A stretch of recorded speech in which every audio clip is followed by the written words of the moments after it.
All right, so now we're going to look and talk about who lived in North America first. I'm going to look here and model my thinking.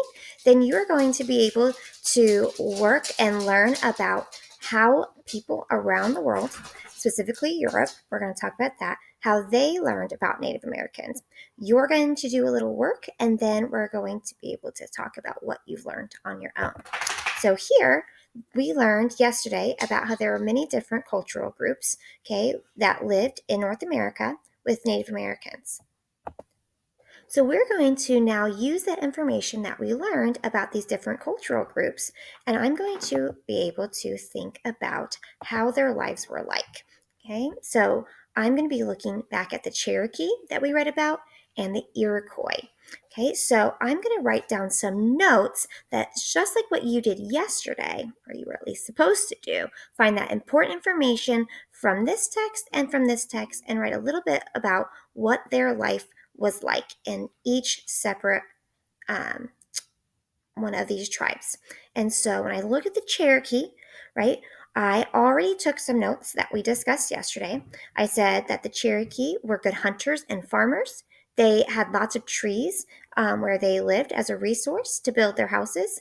They invented a writing system, okay, and then they lived near the soil, rivers, and trees, which is a little bit different than the Northeast, who are up by New York and southern Canada. It says they use the rivers for fishing and traveling, so there's a lot more rivers around here, it seems. It says they use trees to build houses. Ooh, that seems very similar to over here. It says their houses could be up to 200 feet long, so they had these long houses. It didn't mention long houses over here, so that seems unique to the Iroquois. And then it says the 10 families could live in this one longhouse. That's a lot of families to live in one house. I know that's something we talked about yesterday as well, that some of you have lived with multiple families. Would you want to live with 10 families? All right, so now I have to think, when I think about both of these groups together, what was life like for multiple types of Native Americans? We learned that all the different Native Americans have different cultures, different ways of living.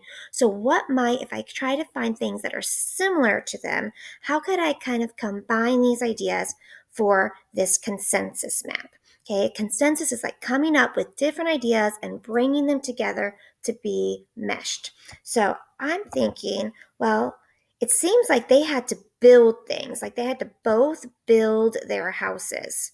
And it seemed like they were hunting and farming. Here they're fishing, right? And they're having to travel. They're making things here. So it seems like they're always working, doing lots of work. So it seems like right here, their life is spent a lot outdoors here in nature, in the trees, in the forests, on the rivers, right? So it seems like if I had to come up with something here, that there is a lot of nature and hard work. It seems like that is important based on the information that I've learned. So nature and hard work is something I would write here.